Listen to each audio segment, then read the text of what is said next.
Hey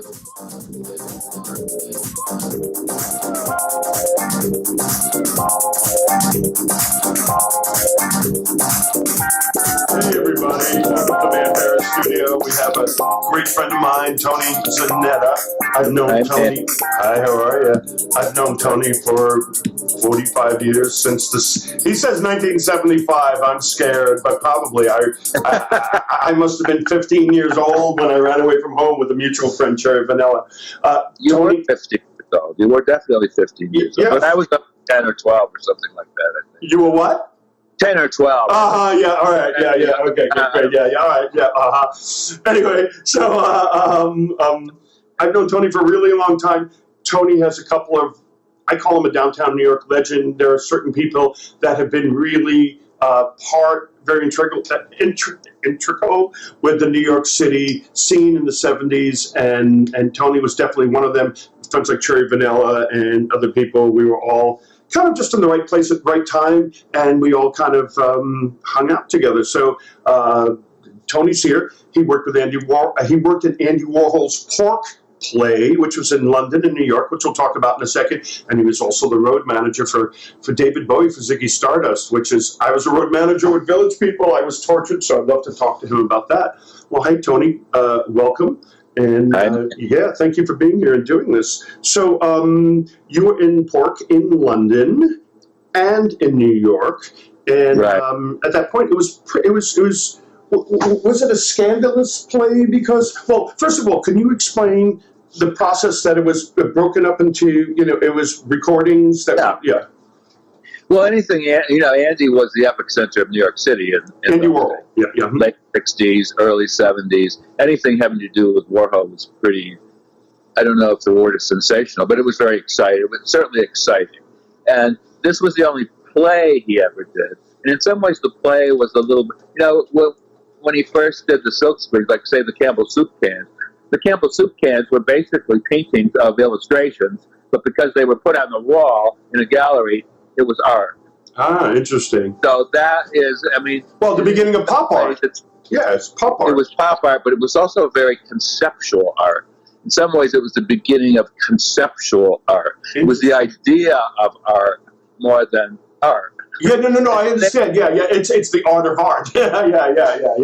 So the play was actually the same thing, because the play was taken from tape-recorded conversations. In those days, the cassette recorder was a whole new technology, and you had these little cassette recorders that you could carry around with you, and there was a telephone attachment.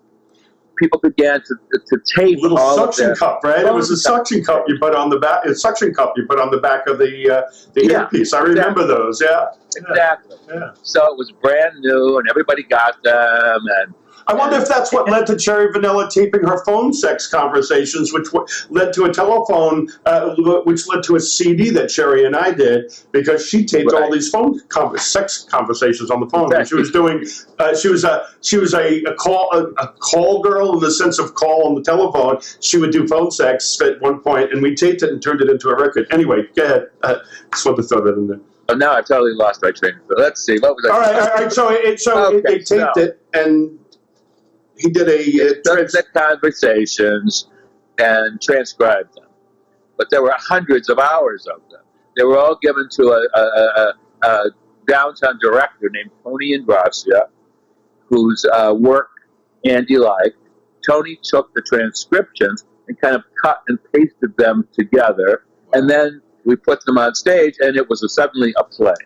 Really, it was performance art more than a play, but because we did it in a theater, just like he did his soup can illustrations in a gallery, suddenly this was a play. So it was the same kind of conceptual idea as his art was. Was there a story? Was an audience viewing a happening, or was there a story going through it, or was it just little spurts of? It was a lot of talking.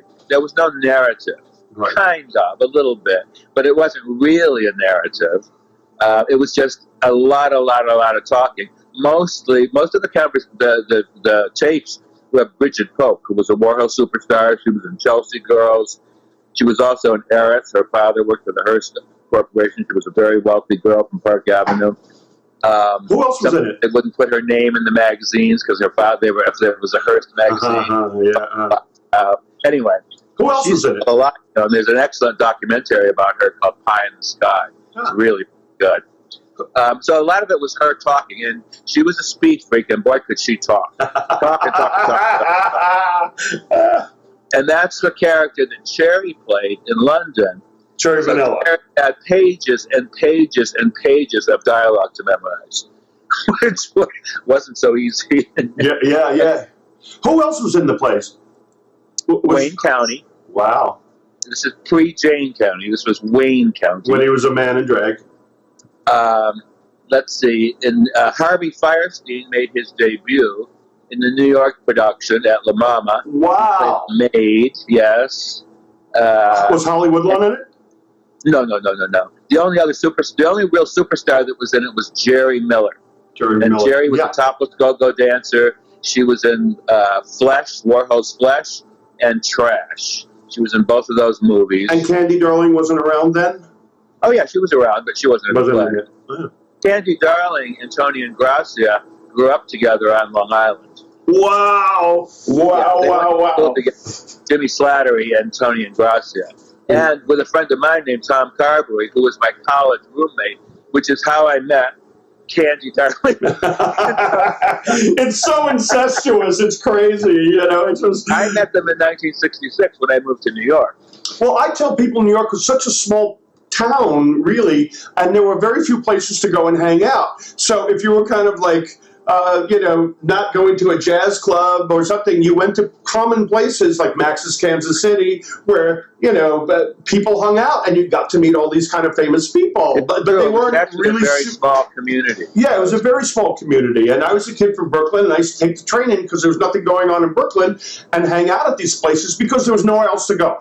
You didn't have 30 clubs to go to; you only had one or two places, and if you got into them, you kind of hung out with who's who of New York because they went out every night like they did. Oh, that's great. A guy named Kembrew McLeod just wrote a book called The Downtown Pop Underground, which deals with all of this and all of these interconnections. It's a pretty fascinating book, actually, if you're interested in this kind of thing. MoMA just did one, too, for the 80s,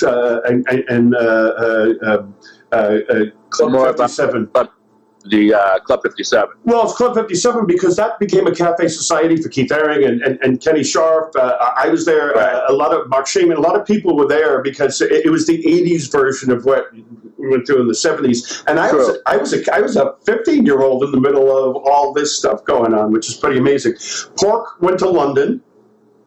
Right. What I wanted to tell you was when we were in New York, there was a Rolling Stone magazine that had a big feature on, I think it was Rolling Stone, maybe it was something else. I think it was Rolling Stone. Had a big feature on Warhol in the factory. And in that same issue was a small article about a young singer-songwriter named David Bowie. Unknown, David had just come to the U.S. on a promotional tour. He didn't have a working visa. He was still on Mercury Records. For Hunky Dory? Is this Hunky Dory album? No. This is before Hunky Dory. Wow. This is the Man Who Sold the World. Huh. It's the album where he's on the cover with kind of long... Yeah, with the Veronica Lake, yeah. He's wearing a man's dress. Yeah. Which was sort of titillating to us in Pork, particularly to Wayne and Lee Childers and I. We were like, oh, who's this guy wearing a dress? Especially because he was married and had a kid. Yeah. He had the kids shortly after, about the same time we got to London. Which today is Duncan Jones, which did the movie Moon and stuff like that. Yeah. He was known as Zoe Bowie in those days, and I remember going to the circus with Angie and Zoe and Cherry. Angie Bowie was his ex-wife. Anyway, wow. So was that article kind to him, or is it here's a freak, or just here's No, it was fine. It was kind. I mean, it was kind. So you did Pork in London, and Cherry went over and did Pork in London. It was a little scandalous because there was nudity in it, but there was a lot of nude things. I remember. Well, there were a couple of things that happened that were scandalous. The first thing was we did a photo session and an interview with the news of the world. But we didn't know what news of the world. I know. I was on it as fucking Madonna. I know that newspaper very well. To Americans, that's I was going to say to Americans, that was a National Enquirer. Yeah. So we did the session with them, and we were outrageous individually, and we were really outrageous as a group. God knows what we said, but because you had power and safety. I can't remember the article, but it was pretty scandalous. And they called we lived in a house called an apartment in Earl's Court Square called Langham Mansion, which from then on was known as Pig Mansion. Because of pork. Because of pork, and because we were so piggy and outrageous. And so we from Pig Mansion ever after that. Then there was another little session in front of Buckingham Palace where Jerry Miller was in the play. Jerry Miller was the only true Warhol superstar. She was a topless dancer. She was in flesh and she was in trash. And she was quite a beautiful girl, very vapid, great body, proud to show her silicone tits to anyone that wanted to see them. So she's being photographed on the street in London, and she pulled her top down and showed her tits. And I think got arrested in front of Buckingham. Well, what I'd love to say is that part of New York in the 70s, it wasn't about a particular person, it was about individuals and how creative and expressive they were. So somebody was a topless dancer, and somebody was an artist, and somebody painted with feces, and somebody was, a trapeze artist, and the other person was a sex contortionist, and they were all on the same level because you were an individual expressing yourself, and a lot of that we don't have now. But it's this perfect example of that you're all individually outrageous, but you're all individually unique and different, and that was kind of celebrated, which is a really good thing, which is a really great thing. Well, New York at that time, was broke. It was very cheap to live in New York in the early 70s and late 60s, early 70s. So it created an atmosphere of, it attracted a lot of eccentric people. We were all thank God, thousands of us, and we could live in New York without really working too much. We could afford to develop our personalities, shall we say? Yeah, that's great. And have fun, and make whatever kind of art that we were interested in. Yeah, absolutely. Yeah, and art wasn't a painting; it could have been just a lifestyle. Sometimes people's lifestyles were the art that they were doing, which was actually great. Right. So, how did pork? And the whole gay liberation idea, it was women's liberation, gay liberation, all of that was exploding at that time. But it was still in its infancy, though, because there was it was the beginning of Stonewall and all that kind of stuff. But even though that exploded, it was more of a local thing. You couldn't go to the suburbs and be gay. You couldn't go to New Jersey and be gay.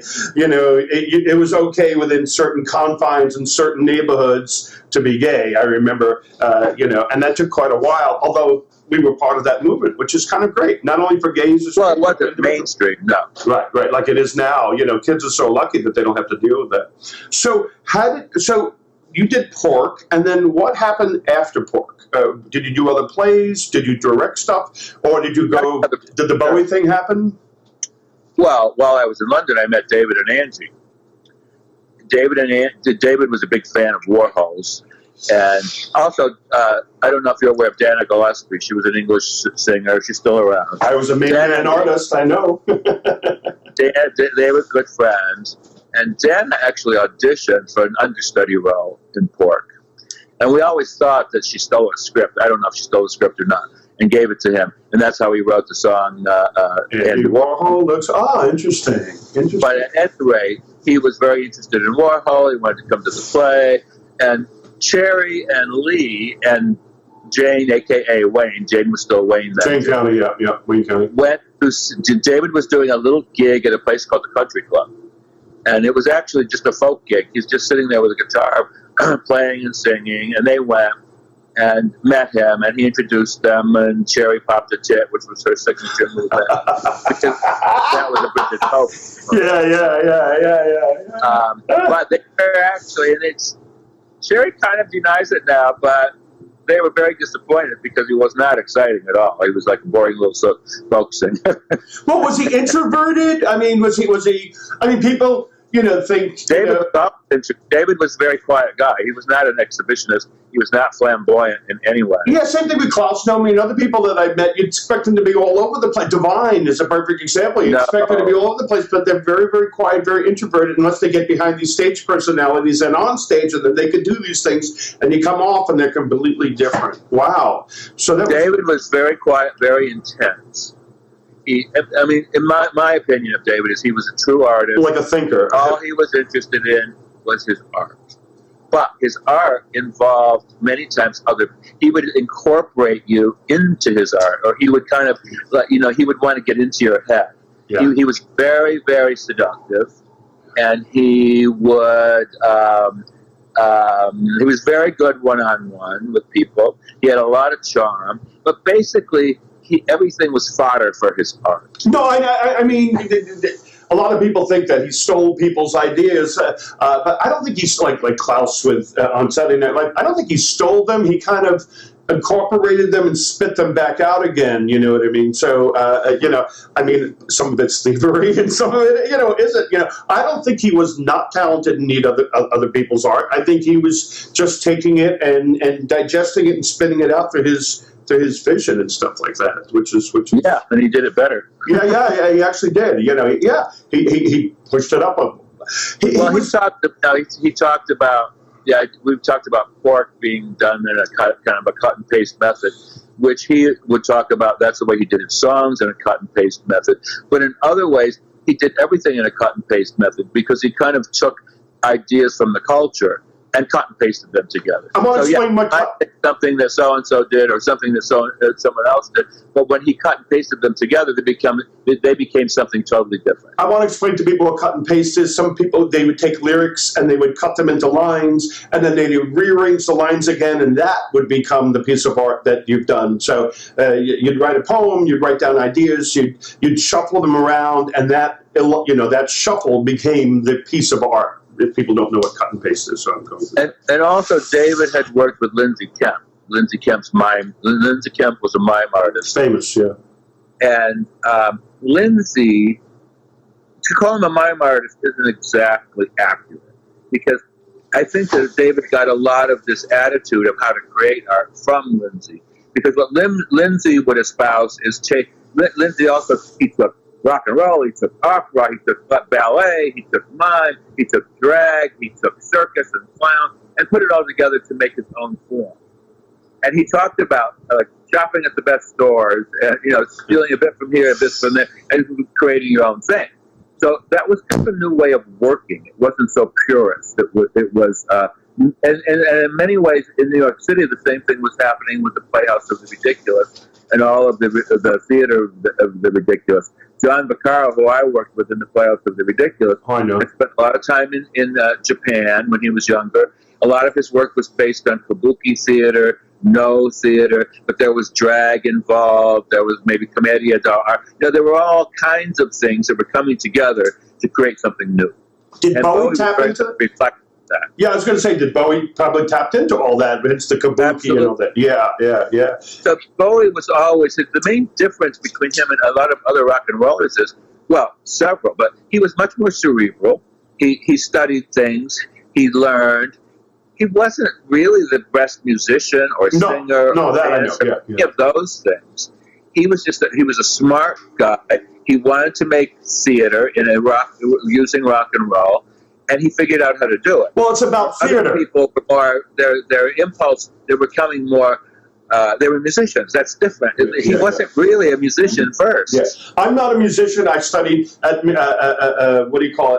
FAME, High School Performing Arts, and then I worked at the Metropolitan Opera House. So I was more interested in putting on a show. The music wasn't secondary, but I had to have something going on stage, hence all the costumes that I did and all that kind of stuff. So I understand that was about theater. It wasn't about music, because otherwise he could have sat there with his guitar and just played like any other musician. But this whole... Well, he tried that. It didn't get him very well. Yeah, it didn't get him well. So you met him at this place, and how did you get involved with him? Or was it Main Man happened, through me? No. Well, I met him.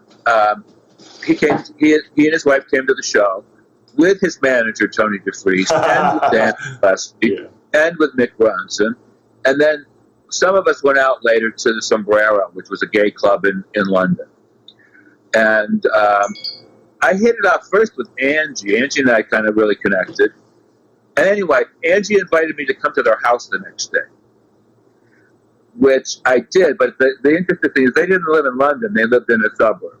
They lived in Beckenham. So she said, I asked her how to get there, whatever, I don't know. And she said they'd send a car, which I thought was, oh, that's kind of interesting. They're going to send me. So at the appointed time, a middle-aged woman knocked on the door at Pig Mansion. And I'm like, oh, okay. And I got in the car. I had no idea where I was going. Was this a limousine or was this somebody's car? No, it was a minicab. Oh, okay. It wasn't a limousine, no. Okay. But I think it was a service that they used all the time. Yeah, like a car service. Okay. But Mrs. whatever her name was showed up at the door. She took me to Beckenham, but it was, I very distinctly remember the feeling. It was like, I don't know where I'm going, but why not? And that was kind of became the next few years of my life. You know?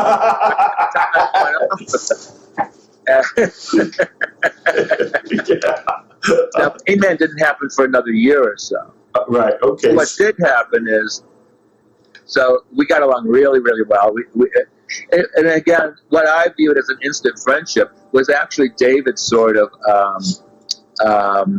pulling out everything he could from me about the factory in New York and all that kind of stuff, which was fine. But we liked each other. We got along very well.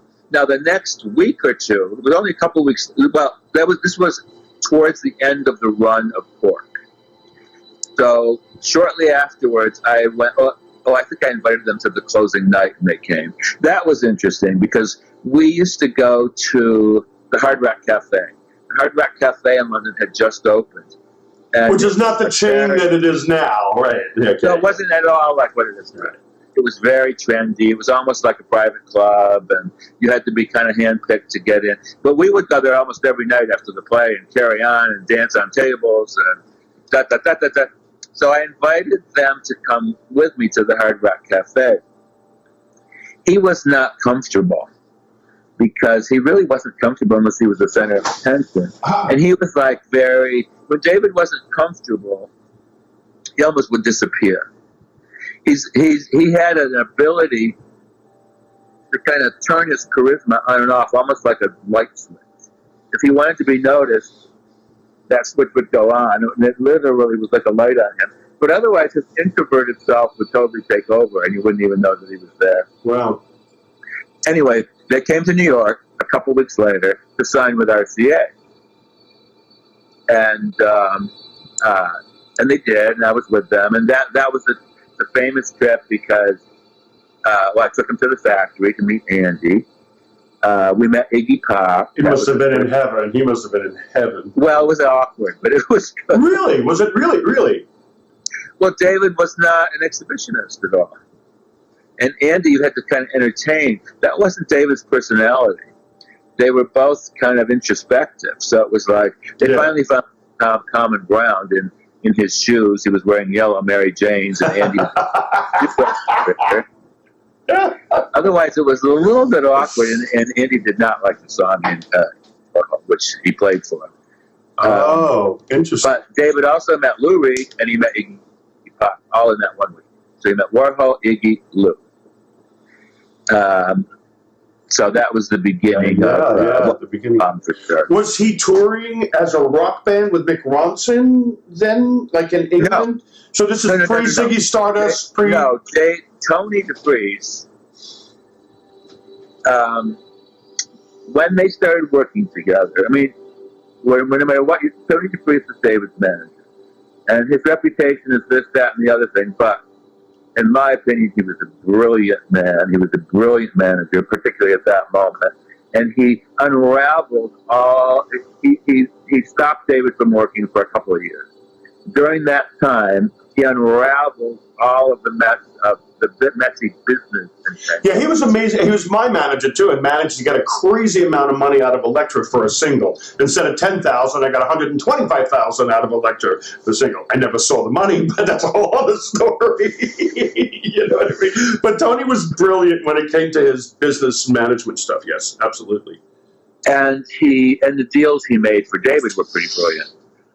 He's one of the first people to make a deal where the masters returned to the artist after X number of years. Before that, the masters were owned by the record company. Returned to the artist or returned to Tony as a management company? Well, they returned to Main Man, but they were jointly owned then by Tony and David. Oh, I didn't know that. Okay.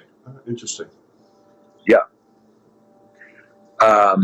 So Main Man didn't exist yet, though. They were all still with the English company, but we don't have to get into it. Yeah. But then, so David hadn't worked in a couple. You also have to realize when you think about David Bowie, at that point he was about 25, but he had been making records since he was 15. So he basically was a failure.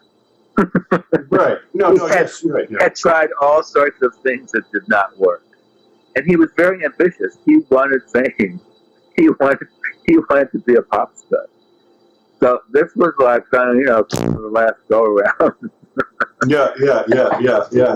Interesting. But he had already written Ziggy Stardust at this point, and he had already started working with Mick Ronson.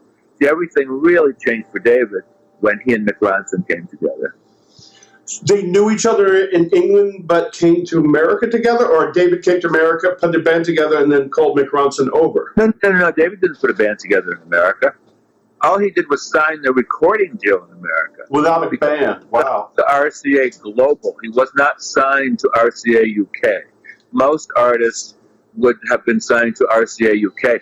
Joe DeFries did not want that. He wanted him to be a global artist, and he wanted the clout of the bigger company. Right. He was right. So the RCA, the corporate, could put pressure on RCA UK for all sorts of things. He wouldn't have had nearly the power if he had been signed to RCA UK. But everything was being done out of England. They were only here for a few days. Then they went back to England. Oh, okay.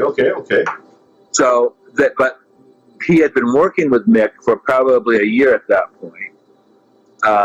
And everything changed once he started working with Mick because the sound changed. Yeah, Mick Ronson's guitar is like unbelievable, you know. Yeah, and Mick was also classically trained. He was an arranger. He brought a whole musical element that had been missing until that point, and he brought kind of balls to the music.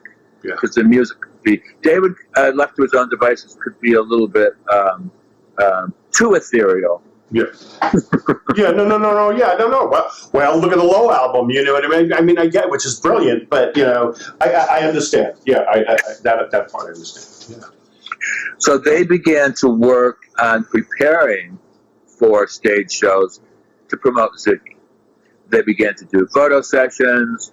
That's when Nick Rock first photographed him. They began this whole strategic plan around Ziggy Stardust. Before the costumes? Well, they were developing the costumes.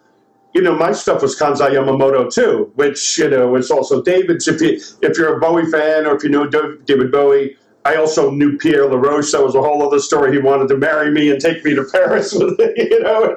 Manny, I love you. Come away with me, you know. Kansai wasn't doing the costumes yet. That was later. It was Freddie Barrett.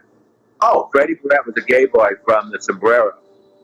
Oh. David had already done a whole project around Freddie. David did something called Arnold Corns, probably in 1970. Freddie was very beautiful, and David decided that he should be a pop star. So he did this whole, it was kind of like a Ziggy practice on Freddie. So Kansai is a big Japanese designer that did the striped pants and stuff. Was Freddie doing more of that cloth stuff? You know, like the one arm and No, those were Kansai things. Freddie did all those kind of jumpsuits. Oh, did the jumpsuits? The original costumes were more Clockwork. If you look at Clockwork Orange, they came from there. Okay. But a lot of not that many of the clothes were Kansai, to tell you the truth. Kansai Yamamoto did a huge fashion show in London at around that time. which the Bowie fell in love with. I mean, it was, I saw videos of it. It was absolutely spectacular. If it wasn't for Joey Arias, I wouldn't have the Kansai costumes. I mean, he has them now, graffiti jackets and a jumpsuit and all that, but his stuff is amazing. But I didn't realize, and most people don't realize, that there was somebody else, like you said, you mentioned his name, I didn't even know that helped. Really? Freddie? Yeah. No, Freddie's pretty well known for that. A lot of people know about Freddie. And Freddie did, and this is where Angie's contribution really comes in. Angie would go into town. She bought tons and tons of fabric at Liberty of London. Liberty of London is like, one of the best textile companies in the world, and a department stores. But it's very kind of traditional English. But they bought all these fabrics, and then Freddie sewed them into these outfits. Wow. So all of the early clothes were done by Freddie. Kansai's clothes started, with the pull-off costume, all of that stuff. But that was certainly on the first United States Ziggy tour. There were no Kansai costumes. They came starting at the Radio City show, which was Valentine's Day of 1973. Were you involved in that show? Oh, sure. Yeah, I did all the Ziggy stuff. So again, because I have some questions about the road managing process. So again, so you got it. So you're friends with him. You're there with this stuff, and then was it Tony who wanted you to be a road manager? Was it David that convinced Tony, or? Well, we didn't even use those words. I know. My friend's coming with me on the road. He's going to take care of it, and he'll collect the money. They kept it. So what happened was. So David's in England, and they're getting whatever they're getting everything together. Tony would come back and forth between New York and London because he was always going to visit the people at the record company. And every time he came, he would call me. I was their guy in New York. Basically. Oh, I see. Great. So to dinner, I would do like little errands, but basically errands. And he would give me a couple $100 or whatever. Cherry and I went to the record company and picked up records and passed them out to our friends. We picked up photographs and passed them out to our friends. Because by this time, both Hunky Dory and I think Ziggy had been released. Hunky Dory certainly had been released. Maybe Ziggy hadn't quite been released yet. And then Tony wanted a New York headquarters. So I found an apartment on East 58th Street. And then I began to buy furniture. I did everything that needed to be done in New York. That was the beginning of Main Man. Right. There's a funny story about Cherry and I were at Max's one night. Max's Kansas City. And Cherry, I don't know if you ever knew Hal Fredericks. Cherry had a roommate. She lived with this guy, Hal, up on the Upper East Side. He had a fantastic apartment, huge. It was a penthouse with a huge terrace. Hal, he was gay, but Hal had been in the Korean War and he had been injured and he couldn't walk. He was in a wheelchair. But he went out he was a painter, he was an artist. He was also a country western singer, and he was out every night, all over town. Nothing stopped Hal. So we were all at Max's one night, Hal, Cherry, and I, and we were sitting with Jackie Curtis. So I have to tell them with Jackie Curtis. End of story. There you go. Boom. So I was like, "Oh, you all have to come up to East 58th Street to see the apartment." So we threw Hal into a taxi, put the wheelchair in the back. We all went up to East 58th Street. Now, first of all, it was a nice apartment, but it was a walk-up. I mean, it wasn't high. I think it was the third floor. So I had to carry Hal up the stairs. Oh my God! And then after a while, Hal and Terry decided to leave. We had a good time, so they had to carry him back down the stairs and blah blah blah. But Jackie was just a speeding away, and Jackie's speeding and speeding and talking and talking and speeding and talking, and it's getting later and later and later and later and later. And I'm tired. I finally fall asleep. And I wake up the next morning, Jackie's still sitting on the edge of my bed talking. Those were the days. And that morning, the telephone man was coming to install all of our phones. So he comes. He's kind of a young, kind of hot-looking guy. And he's looking at Jackie and looking at me. installing the phones. And at one point, he motions me over and he says, "Is that your girl?"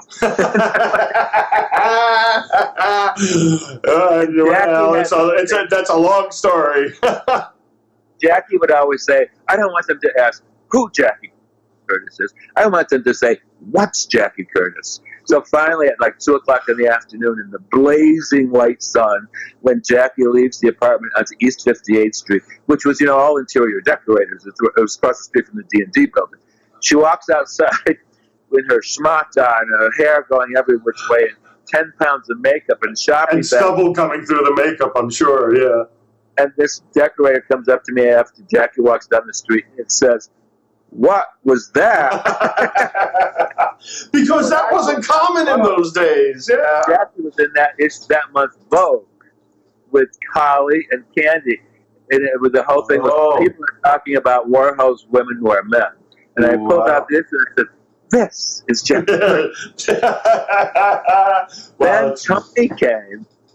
He took me back to London with him. And when I got back to New York, Jackie had visited in my absence and somehow gotten into the building and left me a note. Except she wrote it all over the wall outside of the apartment. Now, I love this story because it's kind of like the connection between Jackie Curtis and David Bowie. Wow. There's a great picture taken at the Mud Club of the two of them. Yeah. Both kind of handling James Dean. Yeah, I know that picture. Wow. So you wound up on the road with David. Well, then what happened is Tony said, "Well, Z," he called me Z because we were a lot of Tony Z, come to London. So again, it was just like the car ride to Beckenham. I don't know what the hell. I had $4 in my pocket. Yeah. I got on the plane with Tony to go to London. As long as first class, I'm sure. I think it was. Yeah. And it was when David was doing the Rainbow shows, which was a kind of a pivotal point in his early career. He did 2 nights at the Rainbow Theatre in London, and he incorporated Lindsay Kemp's Mind Company into the show. Oh. Which got a lot of notice and a lot of press. I think I've seen pictures, yeah. And then we went on the road. We did some dates outside of London. So I'm like walking around thinking, why? If you don't have a function on a tour, you're kind of a fifth wheel. It's awkward. You're like, what am I doing here? Yeah. It's not necessarily fun. No, no. Road stuff is not fun. I tell people, you get up in the morning, you get somebody in a bus, you travel for 4 hours, you see the back of a hotel or the kitchen, or the back area of a stage. You see your dressing room, you sound check, you get back to the hotel, you have 3 hours to eat and maybe take a nap, come back an hour ahead of time, and then this is all done at 11 o'clock. And then if it's radio promotion or you have to go to this party because the owner of the friend of somebody wants to meet you and you have to do it because of politics and the record label, and then you get 3 hours of sleep. And this goes on for 6 months. So it's not glamorous. That's it in a nutshell. It's horrible. It's really, really horrible. So I am not quite sure what I'm there for or what I'm supposed to do, if anything. So we go to this town. I think it was the first night outside of London. And we get to this hotel, and I'm tired. I want to go to my room.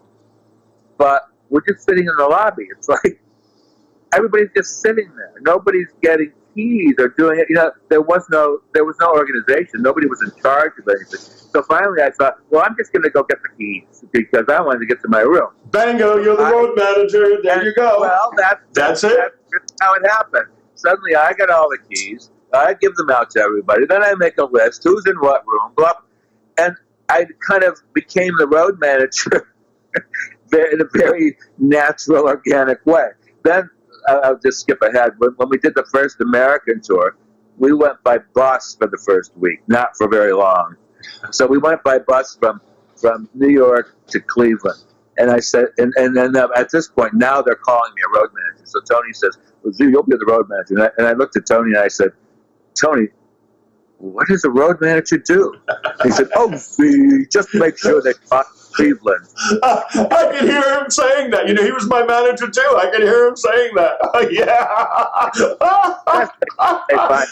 Which we did. It was real rock and roll. You just get out there and you find a way to do it. Yeah, wonderful.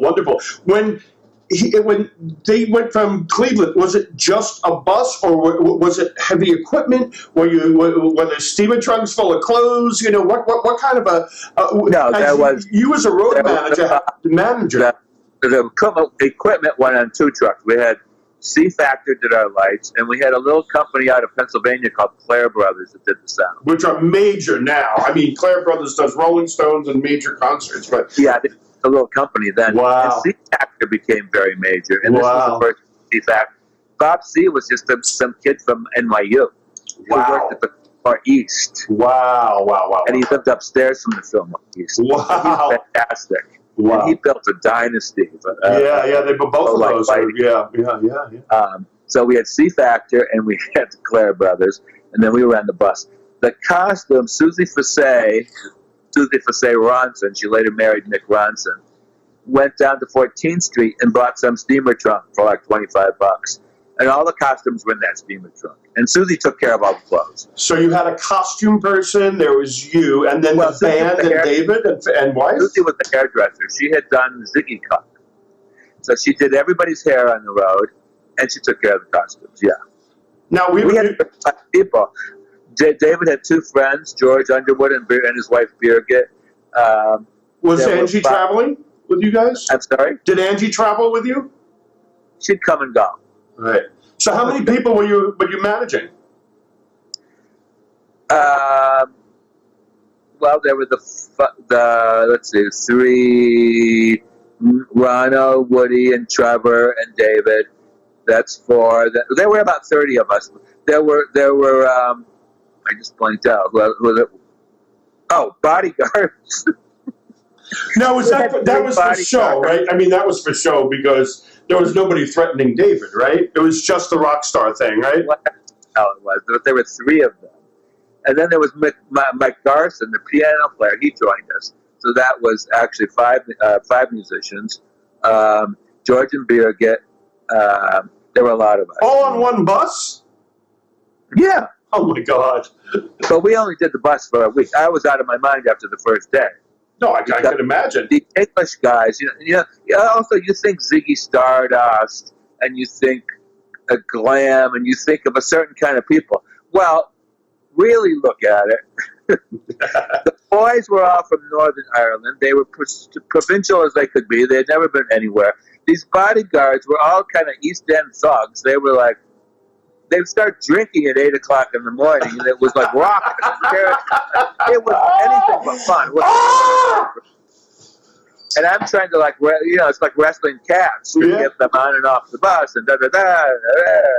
Yeah, because that wasn't fun. I went through that. So did you have?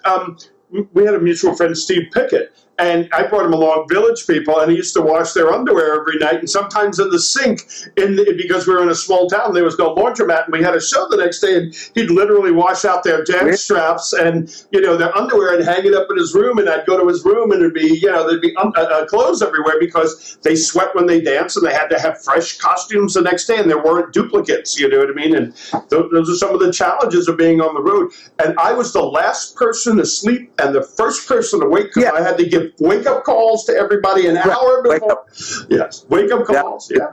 And check everybody at the hotel. And then I would get, my room is looking east, and I might want my room to look west. Or how come he has a bigger bed than I have a bigger bed? And I mean, people don't understand what a road manager is like. It's great. You travel the world for free. If you're lucky, eating some fancy restaurants. I remember at one point with the Village People, we went to the second most famous restaurant in the whole world. There was a 5-star Michelin thing in France. The owner owned the restaurant across the street, a club. We sit down to eat, and it's going to be the full champagne and $1 million meal, and they tapped me on the shoulders the first course. We have a problem over at the club, and I had to go solve it. By the time I came back, everybody was, that was delicious, and you missed it. So that's the thing of a road manager. You know what I mean? You're the last part. Yeah, you're the bottom of the bucket, but you're running the show. You know what I mean? So What was David like on the road? Was he a princess? Did he get nervous an hour before? Was he a bitch about? Did he do his own makeup? That kind of stuff. What was it like? Well, first of all, let me explain one other thing about this tour. We started in the beginning of September, and we ended in the middle of December. That's short. That's 3 months. But we only did 17 dates. Is this just U.S. or is this U.S., England, and Japan? No, U.S. It took us 3 months to do it. First of all, David wouldn't fly. So he had to go everywhere by car or train. So we would sometimes wait for him for a week. So they're paying for a hotel room for how many people waiting for him to show up? 30, 35, yeah. Wow. So the money went out the window fast. Wow. Well, what DeFries and his... But this wasn't totally intentional. It was a happy accident. We got RCA to allow... The RCA had an internal travel agent. They booked all the transportation for us. So because they did, they never agreed to pay for anything. They agreed that we could use their travel agency. So we would go to whatever hotel. We didn't pay when we left. And the hotel would bill it back to RCA Travel. Oh my God. RCA was paying. RCA didn't agree to pay. We were supposed to pay. So that all became a freebie? Well, or was it deducted from royalties? Eventually, the hens came home to roost. But we spent over $400,000 in those days. Oh my God! Yeah, but the gross of the tour was $100,000.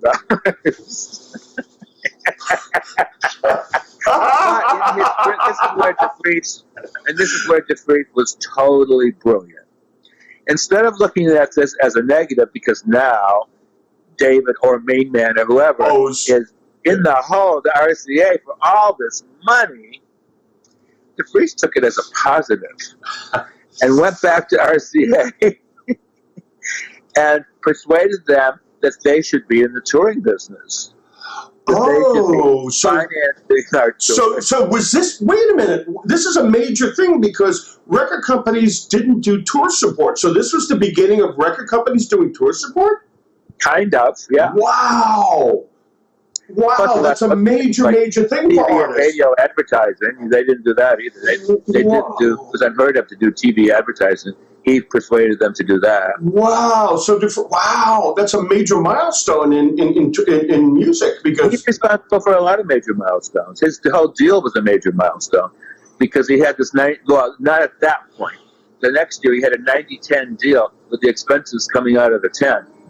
That means, but even then he had a guarantee that was non-refundable, so that if the promoter didn't make his money back, he still had to pay the guarantee. Wow. Which DeFries, in his defense, sometimes didn't take. We had one guy in St. Louis and Kansas City who really lost his shirt. I think, maybe DeFries didn't take it. I don't remember. Well, there's something I want to ask because I think it was Jamie from Main Man told me when they did the Ziggy Stardust tour movie that it wasn't... Ziggy Stardust wasn't a national phenomenon then, and when they did the movie, people came down from the balcony and pushed them up front to make it look like it was more crowded than it actually was. Was that true when they filmed that? No, that's not true. Oh, okay. Ziggy Stardust was huge in England. Well, but it didn't work well over here, right? It worked well, but it wasn't huge. David was cult here. Was he sold out when he was on the road? Or no. I'll tell you exactly what happened. On that first tour, again, it took 3 months to do. Of Ziggy Stardust. Our first date was in Cleveland, and we chose Cleveland for 2 reasons. Number one, there was a boy named Brian Kinchy who recently died. He had a fan club for David, because David did have a cult following from years before. Brian Kinchy was the president of the David Bowie fan club in the U.S., and there was a radio station called WMMX. Billy Bass was the DJ, He's the only DJ in the United States that had played David Bowie. So David had some radio play, and he had this fan club in Cleveland. We started in Cleveland with these promoters, the Belkins. They were big promoters in the Midwest. We did the small side of the Cleveland Music Hall, which was about 3,000 seats. I think we did good business. Anyway, by December of the same year, 3 months later, we went back to Cleveland and we played. I remember it as being 2 nights. It might have been 1 night. The big side of the music hall, which was 10,000 seats. I think we did two shows. So within that period of time, it had burst. Yeah. Were you handling money?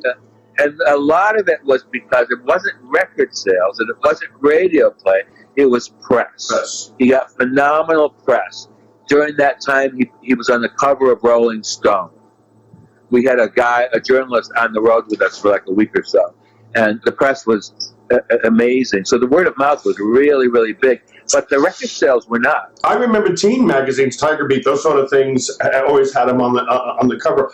Were you handling money, or is money just a separate thing that was wired between the promoter and me? Because I had to carry $30,000, $50,000, $100,000 with me with Village people, and it was. I carried money, and DeFries had money. Summertime. I mean, you got paid were you there? I used to count, $10,000, $20,000, $30,000 before the guys would go on stage. Did you have to do that as well? Sometimes.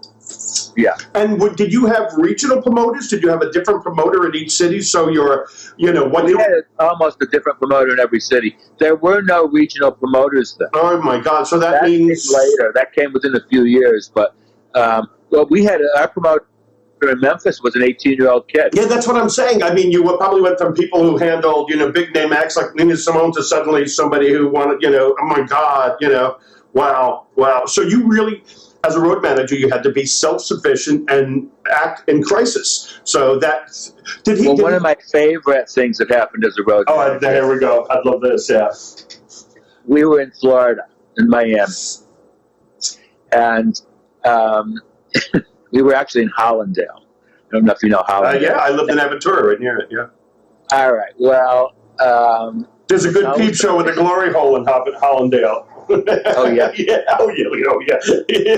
That's how I know Hallandale. Well, I had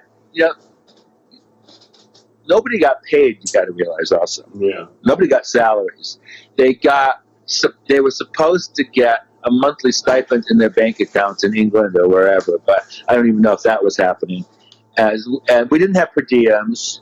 If you needed something, if you needed $5, you had to come to me.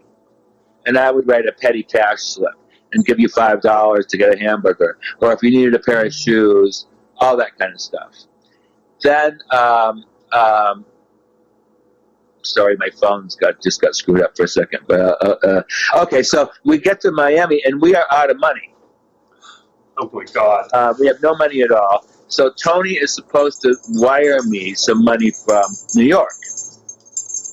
So it's supposed to come like the next morning. So that night, I think I had like $20 for all of us. Well, was food included? How did people eat? Was the hotels providing the food? Were the venues providing? We'd signed for everything in the hotel. So everybody did room service. So there were 30 room service things, and that's how people. Yeah. Oh my God. Yeah, well, this hotel had a pretty good restaurant. We would sign for everything, and it would all go back to RCA. And was it part of the deal that you had to have a restaurant in the hotel, otherwise you wouldn't stay there? Oh, yeah, we wouldn't stay there. Yeah. Okay, good. No, I'm just curious, because these are things that I had to do as a road manager. Oh, no, absolutely. Right. We were supposed to stay at the Chateau Marmont in L.A., and we didn't stay there because they didn't have food at the time. Oh, interesting. So we stayed at the Beverly Hills instead. So Lee Childers was our advance man. He would go on ahead and kind of scope everything out and blah, blah. But Lee was in Miami with me. So Lee and I said, well, we only had $20, so Lee and I decided to go out. You're in Miami, you got to go out. That's fabulous. Wow. Yes. So we decided to go out, and we went out, and we spent, let's see. Well, we spent most of the money. We spent most of the money. We took a cab back to. I didn't drive. He didn't drive. Took a cab back to the hotel. Blah blah blah. So the next morning, next day, it wasn't the morning. It was 2:00 in the afternoon. I get a cab to go to, we're in actually Hollandale. The money was coming to a bank in Hollywood, I think. Yeah. Anyway, it wasn't that far from Dania Beach. Yeah. And at that time, Dania Beach was a gay beach. Lee and I had walked to Dania Beach. So I go to the bank. The banks in Florida close at 2, not 3. So first of all, they were closed. But I'm a, manic, crazed New York road manager, whatever. So I insisted that they let me in, which they did. Wow. But guess what? The money hadn't arrived. There was no money in this bank. Okay, so now I have to go back to Hollandale, and I had $5 left. And I thought, well, I knew it wasn't enough to get back to the hotel, but I thought, well, I'll just get a cab and I'll take it as far as I can. So I did. And then I got to Dania, but I was going by Dania Beach, and I thought, oh, I can get out here, and I'll meet some guy and have him give me a ride to the rest of the day. Yeah. Well, that's good thinking. Yeah. That's the way I need a place to stay. I'll meet a guy. I'm hungry. I'll meet a guy. Yeah. But I'm dressed in my little road manager outfit, whatever it was, and I had this elephant skin briefcase with me. So I go down to the beach, and it's like... how old were you, Tony? How old were you during this? 26. So I'm walking down the beach, and I started getting sick. And there was nobody on the beach. I'm like, what's going on? It was red tide. Which we have right now. Oh, my God. You have it now. Yeah, oh my God. I didn't know what red tide was. It was red tide. There was nobody around. Oh, my God. And I walked down the beach. I'm walking, and there's nobody. So I thought, well, I'll go to the road and see what. But to get to the road, I had to go through water. So I took all my clothes off. Folded them on my briefcase, put my briefcase on my head, waded across the water. Now I'm in like a jungle. So I know that beach, and they now have a boardwalk that goes across it. But I know what you're talking about, because the Dania Beach is sort of like a little island. Yeah, and there is basically jungle there. They've made a path through the jungle, and they put a formal bridge across it. But in those days, there weren't. Wow. So I get into this little jungle, and I did meet a guy. I did have some fun. Yeah, in the jungle, of course, in the bushes. Right. There you go. If it's a good beach, the bushes are busy. Yeah. Right. I had a great time, and then I go to the road, and I started hitchhiking in. Some other gay guy stopped and gave me a ride back to the hotel. Oh, wow. And you were performing that night? I don't remember about that. We may have already performed. I'm not sure about that. But then, I think the RCA got... I had to drive me to the bank the following day to get the money, and the money was there the next day. What was Japan like? I went once with Village People. We did a Watch My Line TV show. We went with Tabitha from Bewitched. There were 2 twins, and we had to do one of these out of costume, Watch My Line, and the Japanese version of it. And I was blown away then in the 90s how amazing Japan was. What was it like? Well, it was fascinating. Ziggy Stardust going to Japan. Was that culture there? Was the... the anime and that type of Japanese. No. As a matter of fact. So he must have been a real freak then to the Japanese, right? Well, not totally, because by that time he was doing a lot of the Kansai Yamamoto costumes, and everything he was doing was very relatable because it had that kabuki background to it. It looked like kabuki, a lot of it. The kids in Japan that was 73. In 1973, still wore uniforms to school. The kids would come to the concerts. The concerts were kind of early. They were all in school uniforms. There were no freaky kids. Wow. We had one Japanese woman. Yeah, her name was Yako, and she worked with us. They thought she was a big freak because she didn't dress like the rest of the Japanese. At that time, I would say. Almost 50% of the women still wore traditional outfits. Wow. We had dinner at Kansai Yamamoto's apartment. He was a top designer, as modern as could be. His wife was wearing traditional Japanese clothing and waited on us. She did not sit in a kimono and white face? I don't remember about the white face. Wow. Yeah. Wow. She did not sit with us. She prepared the meal and waited on us like a servant. Wow. So he was the most modern designer living a very, very traditional Japanese life. This is 1973. When did they become open to the world? Around 1900?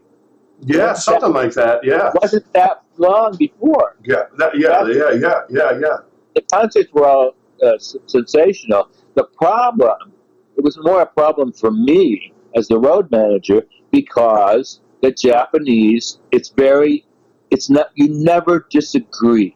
You never say no. The Japanese do not say no. That doesn't mean they mean yes. So that I would go over with them what we needed, what we wanted to do. They would agree, but then they wouldn't do it. They would do their own thing. And the biggest thing happened at one of the last. It was the last show in Tokyo. We had no opening act. We had a break in the middle of the show, and like a little intermission. So what we wanted was to have very tight security for the first part of the show, and then we wanted no security for the second half of the show. So we wanted kids to be able to rush the stage, so that it ended with this really big build-up. It built excitement. Okay, they agreed to do that. This show, instead of doing that, they had like all these security people. Oh yeah. Now you know what? I don't remember how they did. They had so many security that they were like killing the show. Wow. So and they had chairs everywhere with all these security guys. And we began to remove the chairs. Angie Bowie. There you rock and roll. There you go. Yeah.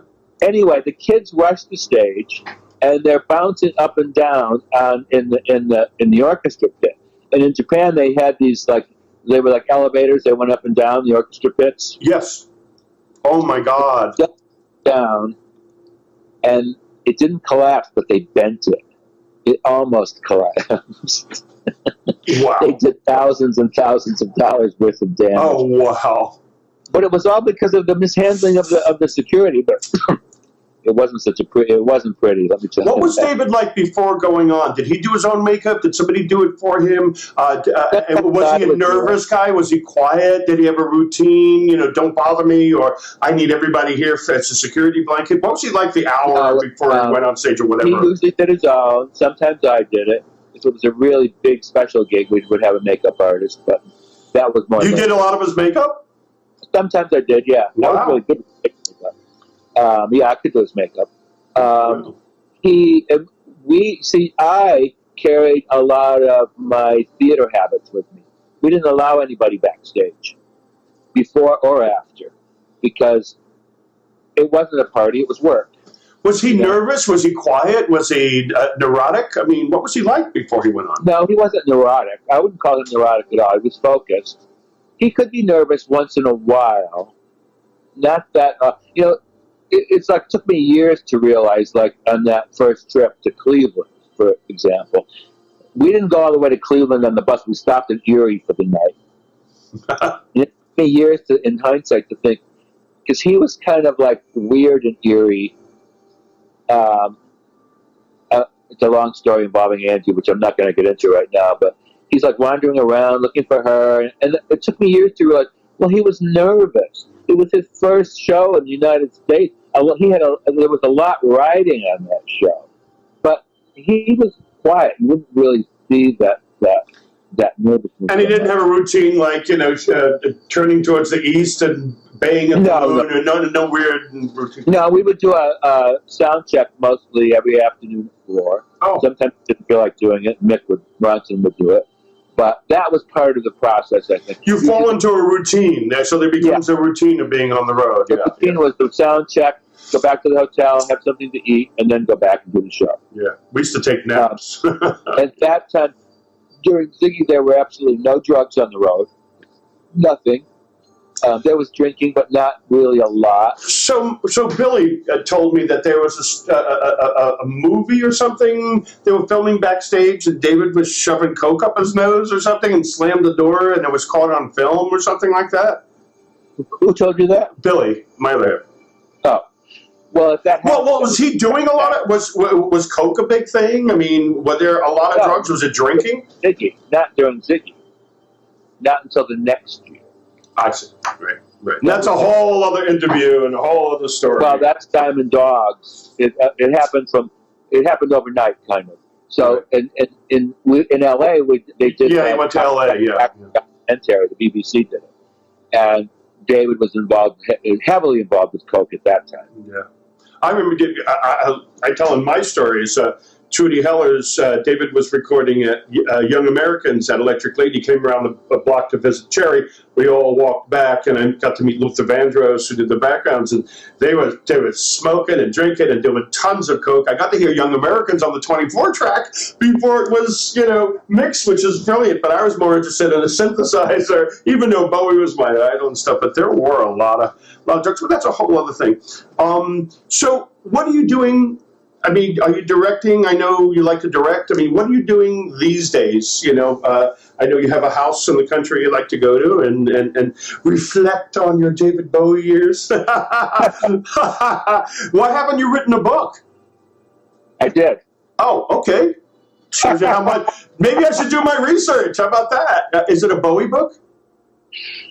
Well, I wrote a book years ago with Henry Edwards called Stardust, the David Bowie story. Oh, that's yours. I didn't know. I know the Henry Edwards. I didn't realize you were involved. I know that book, but I didn't realize you were involved in it. Okay. Yeah, it's my book, but I don't like to take claim for it because it wasn't the book I wanted to do, and it kind of got hijacked. And, why don't you write your own book? I couldn't get my book out, so I did a video series. All you got to do is take your phone like this and tell 5-minute stories. These are fascinating. I keep thinking about it. I know time's running out, but... yeah, really. I mean, in a weird way, I'm an old dude these days, but I saw a lot of this, and a lot of this isn't properly documented, and there's some really great stuff just for history. And in a way, I almost feel like I have to do it because no one else is doing it. I have to tell these stories, and you should too. So, think about it. There's some good stuff here. About it. If you need help, I can tell you how to do it via video. We play a little game here called 1, 2, 1, 2, 3. You don't have to play it. If you want, it's one of 3 evils. The first question is the most filthiest sexual question you've been ever asked. The second choice is you have to sing a question that I've been ever asked? Yeah, I'm going to ask you something really just disgusting. The second question would be, second choice is you get to sing a verse or a chorus of a song that you like, well, whatever you want. This is your choices, or you can do none of them. And the third one is you have to give us your best fart sound using your mouth or your anus. 30 sex question. Is that a 36 question? I'll ask you the same question that I asked Steve Bronski from Bronski Beat. What was the biggest? Not in a photograph or a movie. What is the biggest dick you've ever seen in your life in person? Oh, the biggest dick I've ever seen in person? Interesting. And I know I've seen quite a few. I saw one in Germany that was 14 inches long, soft. You know what I mean? The guy chased me around a bathhouse because I wasn't interested. So I became. Behind him there was a train of like 20 guys following him around. He's walking around with his towel off, and his dick's like 2 inches from his knees. You know what I mean? So, and I was like, oh please, I've seen stuff before, and of course he followed me because I wasn't interested. So. I think it was actually a guy. Could that be the biggest dick ever? Well, if you don't remember, you can get out of it right now by saying, I don't remember. How about that? Okay, maybe I don't remember. There you go. I want to thank you, Tony. Is there anything that we didn't cover that you want to put in there or that you want to say? I mean, we could talk for 10 more hours. Well, that's why I think you should do a book or a little video series. I think it's really important that people get to hear this stuff. It's a piece of history. There's a whole New York underground scene and all that kind of stuff. And I think it's got to be documented. What's interesting is we've known each other so many years, and there's so much we don't know about each other. Yeah, really. Well. There was that time in the late 60s, early 70s that we were together, and then I kind of branched off to the side because I was doing other things, soundtracks for porn movies, and I hung out then at gay bars, which were different than the rock and roll bars. So a lot of my rock and roll friends were left behind while I got into gay bars, and then because of the porn stuff, I got a movie thing, and then I went off into the hip hop dance world, which is a lot different than the bass rock and roll people that I hung around with. My bass is rock and roll, not hip hop. You know, I grew up with. Let's not forget those fantastic shows that you and I did together. Yes, we did some great shows. I remember at the Tunnel, where there were giant, massive 7 or 8 foot high gold frames with people in it. John Sex we did a show with, who was a great performer. That show that we did at the Tunnel, that really stuck because you did something, or we did something together that was so fascinating. You did that soundtrack for my little tableaus, and so when you walked from one part of that club to the other part, you walked almost through a sound tunnel. Yeah. Well, fascinating. I'm not a musician. I don't know how to read and write music to this day. I mean, I can score a 200-person orchestra and choir by ear, but I can't read or write music. So back in those days, I was experimenting with sound. So I did your stuff. I did John Sex stuff. I did Cherry Vanilla. I did sound installations at Club 57, and 3 of my pieces wound up in the permanent collection of MoMA. How does a musician wind up in MoMA? You know what I mean? So that was a point before I wrote music that I was still doing stuff, and I would love to do stuff anytime you want. There's buildings, and I want to do outdoor installations, and I want to bring it to shopping malls across America, and people go, what the fuck is that? You know, you ever want to do something? I'm there with you. I only remember the Tunnel. Can you remember other ones? We did stuff with Cherry. Yeah, she used to do poetry, and you were directing, and I would do the music for it. The Tunnel I loved because we mixed in some of her tapes with it. Yeah. You know, I called Lost Line. And we took her voice, and you couldn't really understand what she was saying, but you would catch a word every now and then. Do you have those cassettes? I soundscape out of that, so it was the background for this whole. Do you have that on cassette by any chance? Do you have that on cassette or reel to reel anywhere? Oh, I don't have anything. If you did, I would release it. I could restore audio. All right, Tony, I want to thank you so much, so much. I'm going to play a little outro song, and thank you. And smartly, you ducked out of using a senior moment where you can't remember what the biggest stick was, but that's great. I love you, my darling, and I love you too. Yeah, you got to document this stuff. All